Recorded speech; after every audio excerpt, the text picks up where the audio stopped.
I now turn to Minister Lee. There was an advice given by the SER regarding, a negative advice, by the way, regarding the counterpart policy that the former minister, now member of parliament, Cornelius de Weaver, wanted to implement. Can you tell me, give me some details on that advice, part A of the question. Part B, I understood an employee was fired because of this advice. And there is a pending court case between the employee and the SER. Do you have any knowledge on that? I'm not familiar with the advice from the SER. I haven't read that recently. So I'm not too familiar with it, and I'm not familiar with the employee who was fired because of that advice. I do know there was instances where there was a discussion, again, before I became minister, where a gentleman was dismissed, but I didn't believe that that was related to this advice. I think it was a more complicated issue than just a discussion about the advice on the counterpart policy. So, as far as I'm aware, they're not related. I have not put a lot of energy into the counterpart policy. You know, the idea of creating more full employment for, in particular, higher level positions certainly makes sense. If you look at it, one of the things that we are working on is what I would call sort of a job bank website, so stimulating communications between employers and students abroad, or a different format than going through the labor office, something like a monster.com, so employers could put their vacancies online and employees or potential employees could put their resumes online. So if you think about it, on a more skilled level, and in particular if somebody's residing in Holland, where do they ever see the job opportunities, right? If you're not subscribing, the Today newspaper doesn't have a proper online subscription yet. The Herald has a good, but you have to pay for the subscription in order to see all the classified ads. Otherwise, you see just the main stories, right? So if you think about it, what are we actually doing to stimulate employment for a educated, semi-educated, and educated level in terms of connecting opportunities with people who are looking for employment? So the most basic step of just making that information easily accessible for both applicants and for employers, the most basic steps have not yet been taken. So why are we looking at a counterpart policy, legislating things when we haven't even done the most basic steps as of yet? So as the minister, that's one of my focuses, trying to encourage the connection between people looking for jobs and available jobs. It's one of the things you hear commonly amongst amongst businesses, is finding qualified people is a challenge. So we should be facilitating that rather than, in my mind, just legislating it. In particular, the way that it was drafted was not something that I'm in favor of. Thank you very much for your questions, Bibi. Andrew Dick, the Daily Herald, you have the floor. Good morning to the ministers. Minister Kirindongo, the wanted suspect. What's the Justice Ministry doing so far? You said last time that they had two investigations ongoing. Maybe you can get an update on that. As I said last time, the national detective is conducting an investigation. How it could happen, and the police is conducting the part trying to bring in the suspect of Mr. Fortune back to the prison again. Till 2 days ago, I had my last conversation with the chief of police. Till this moment, they don't have any hard information that they could work on, and I didn't have any contact with the national detective about their part. Any reward? If you talk about rewards, That means we're talking about a strategy, and I cannot discuss it in the press before I discuss it with the partners in the investigation. Okay, thank you. Minister Arenel, the La Vega issue at the airport, do you know how far the negotiations is where that is concerned? And also, can you give us an update on the management structure of the airport? Has a new managing director been appointed officially? So if you get an update on the airport. Actually, with regards to the Regina La Vega case, what happened last was that she was granted permission to take leave of absence, awaiting the decision of her appeal against the issuance of the no objection from the DSM. I have no knowledge of that. The only person who can answer that question is the Prime Minister, who is the person in contact with the VDSM. Another pertaining to the supervisory board and the operation at the airport, Mr. Larry Dunker is the acting managing director, and they haven't decided as to whether they're going to hire anyone as yet. The structure is still in place as is. There's a supervisory board, operating company, and the supervisory holding company, and the management team, which Mr. Larry Dunker is the acting managing director. Thank you. Minister Gibson, the road tax 2016, we know that the controls start on Monday. Are you happy so far with the income that government's been getting? And of course, you're encouraging others to pay their road tax. No, I don't have any numbers on that yet. Perhaps next week I'll contact the receiver of taxes to find out where they are with that now. I have no reason to believe that it would be anything different than it was in previous years. Thank you. Make mention about. And the first one is the series that the DCOM, along with the university, have launched and are working on, which is the Law Matters to You. I want to, through you, make use of this opportunity to invite the general public. Now, of course, if the general public shows up, we would need to probably move to the Carnival Village. But so far, the event is scheduled to be held at the USM in room 202, and the first lecture is on the 29th of this month. So after you have had your Easter celebration on the Tuesday following Easter Monday, on the 29th of March, you are invited to be at the USM room 202 for the first lecture, which is at 7 p.m. For that lecture, we have a judge who will be presenting the lecture. He's a judge of the Joint Court of Justice. Or rather, the first lecture is about the Joint Court of Justice and the legal system on St. Martin, and that lecture will be given by Judge Maurits de Kort. So again, you are invited to be present for this.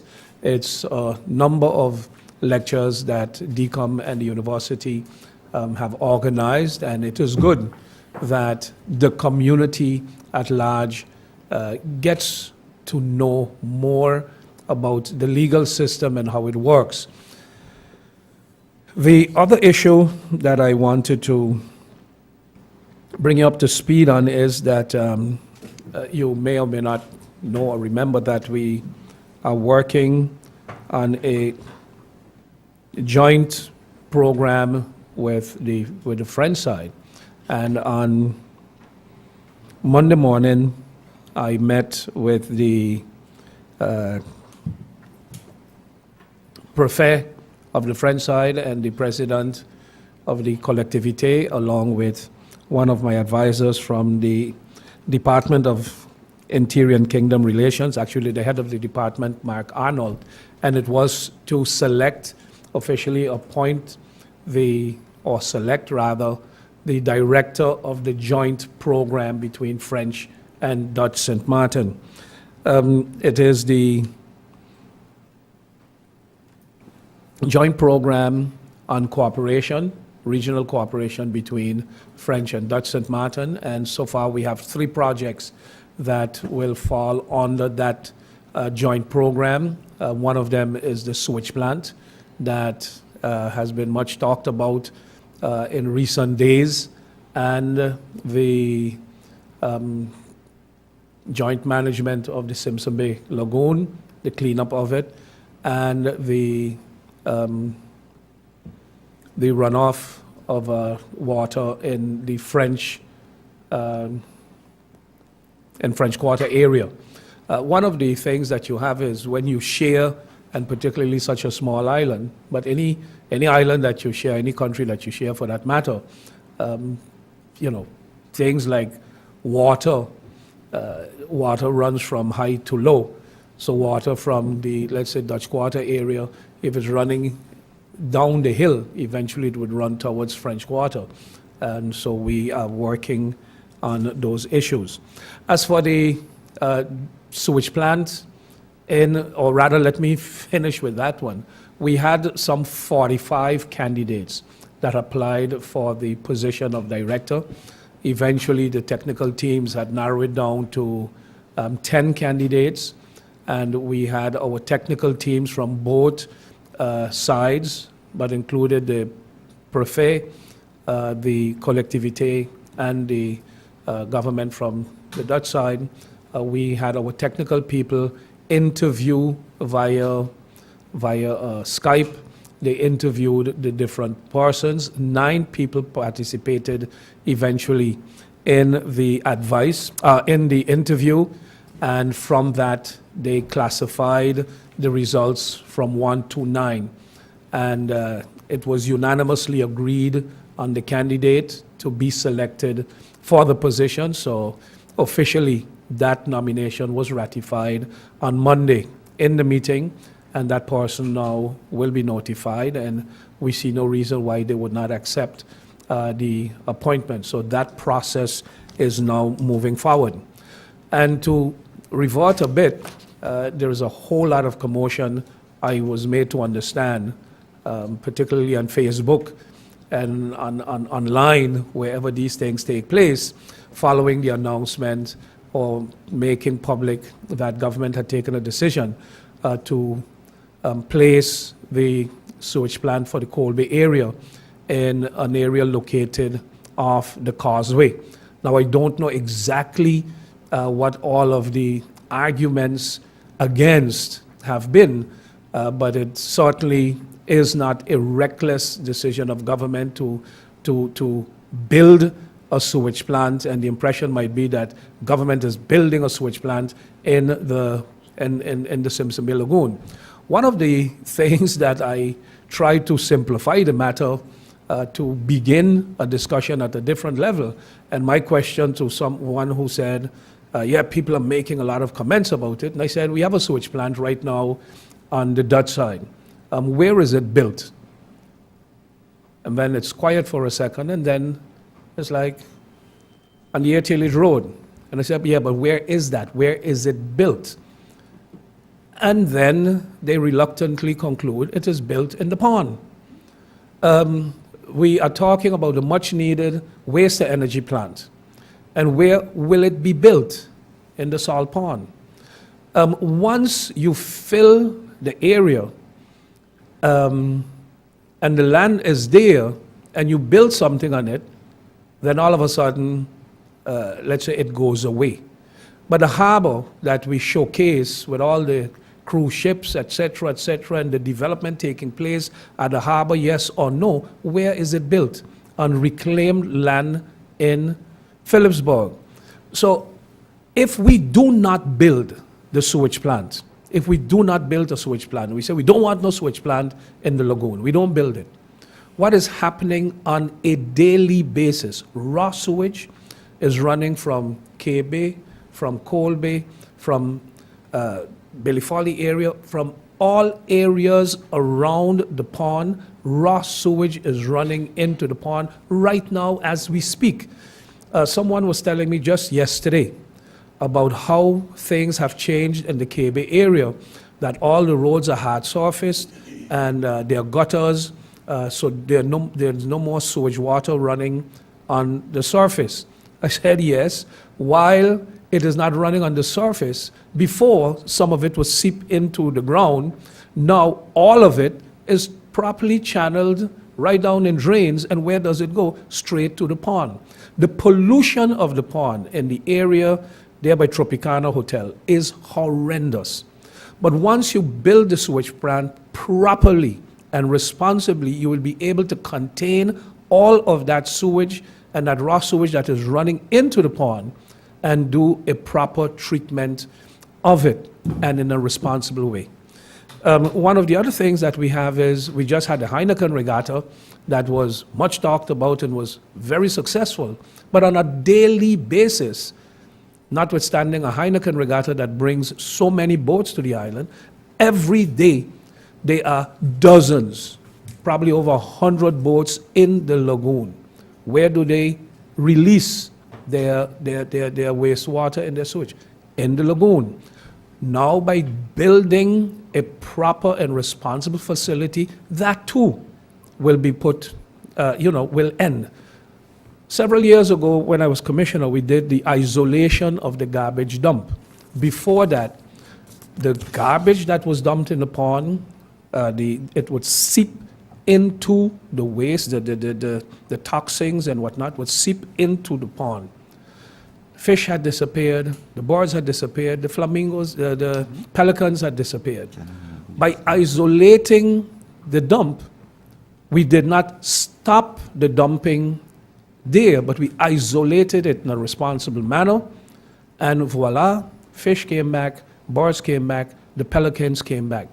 And what I'm saying here is, by building it in a responsible way, yes, we will be reclaiming some land, but land to be put to good use and to solve the greater good of the entire lagoon. Because now we will be able to stop dumping sewage in the lagoon, stop polluting the lagoon, and gradually the lagoon will be able to clean itself, and particularly in the area there by Tropicana Casino, by bringing movement into the water. Gradually that water will clean itself again and the lagoon will become healthy and fresh.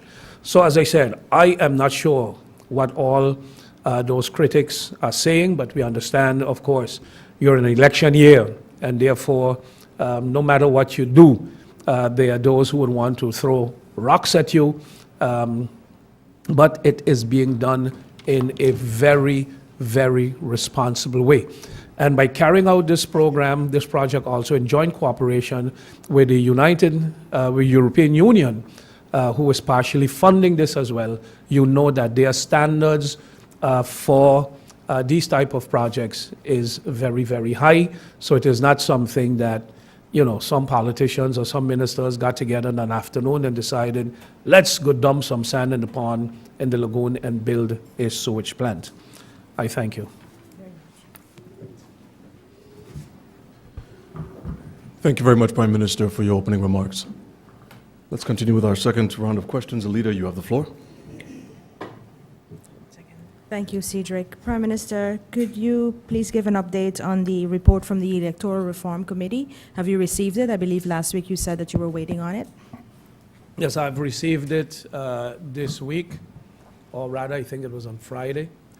Before I give any, further comments, I was scheduled to meet with the chairman of the committee today to go over any comments that I would have before we go public. So by next week, I'm sure by the end of this week, it would be, we would know the way forward with it, but I rather save the comments on the content of it until I discuss it with the chairman of the Electoral Committee. We're 3 months into the year. Are you still confident that some reform can be made before the September 26 elections? I am very, very, very confident that several issues not only can but will be addressed that will bring about changes to the way certain things are done. But the most important issue, and when I say most, one of the, probably yes, the most important issue is the entire matter of the so-called ship jumping, which I've explained the other day. Now I realize where I made a statement, yes, when I was on Oral Gibbs program. I was wondering I didn't have a press briefing.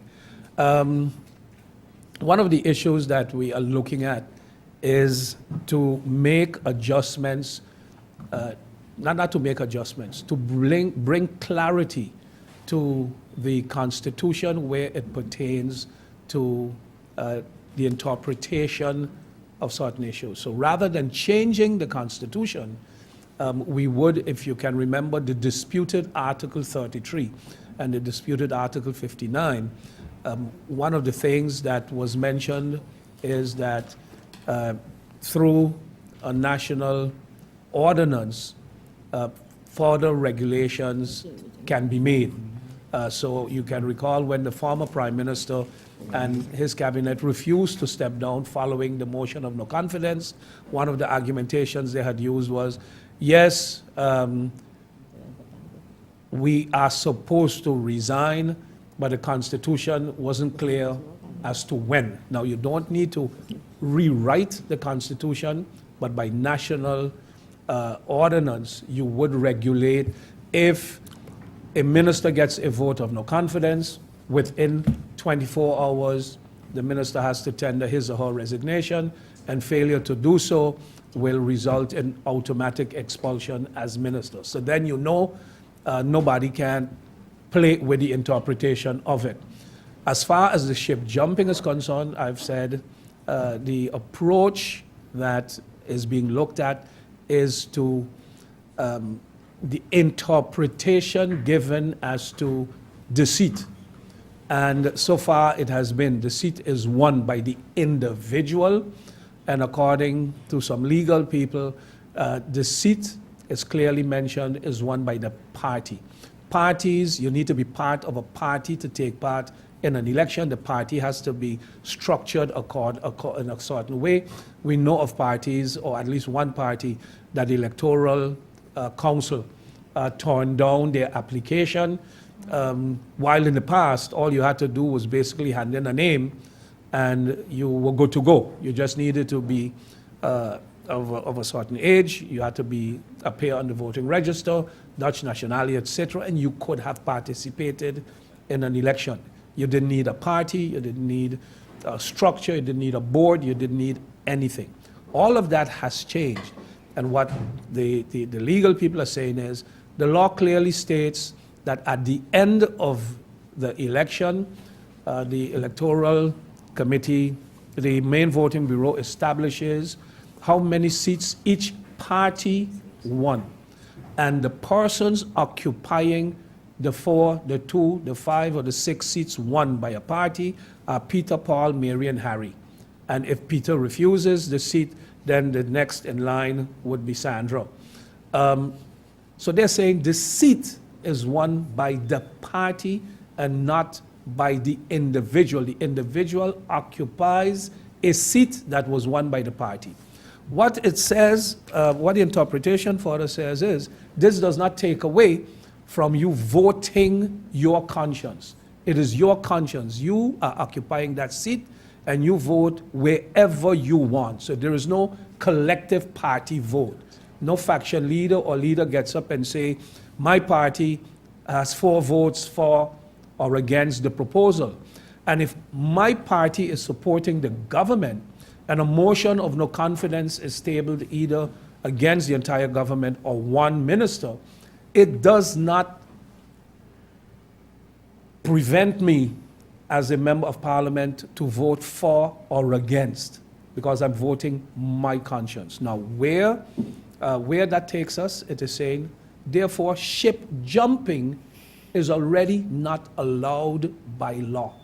If you no longer can find yourself aligned with the party, that is your good right, But you can't do like is done now, pick up your seat and I gone across the aisle, declare myself independent, declare myself a whole new faction. Factions are established at the election, so if you want to have a one-man show, then enter a one-man list and get elected. Even the argument, and I'm not sure if that is what they have looked at as well, but for me personally, the argument where some say only the person who won his seat outright, and I'm saying no. The fact that someone ran, let's say, on National Alliance list and got 1,000 votes and therefore would have won his or her seat outright does not mean that had that person postulate themselves on a list by themselves or even with another party that they would have gotten 1,000 votes. The fact that I am part of the National Alliance would give some people that sense of security, is like, okay, he is in my party and I will vote for him if he is there. But if I leave, they'll say, well, hey, sorry, you have left. We don't want to vote for you over there. So, and to wrap it up, basically what the direction we are looking at is the seats are won by the party, not the individual, and the individual therefore cannot take his seat and walk away with it. If you want to vote against, for instance, the budget, if any one of the persons supporting the government want to vote against the budget, is their good right. But what it forces government and parliament now to do is to pay more attention as well as to what the desires or the positions of members of parliament is. So if I, as a minister, want to propose this, and members supporting the government say, no, minister, we are not in agreement with your proposal for a sewage plant, then if I want their support, then I have to make sure, work with them to realize that I get support from the coalition and or from parliament, rather than one assuming that if the member votes against a proposal, then he's against his party. No, you were put there by people to represent the people, but more so also to vote your conscience. And the voting the conscience doesn't mean that you're not voting, taking account what people have said, because you went to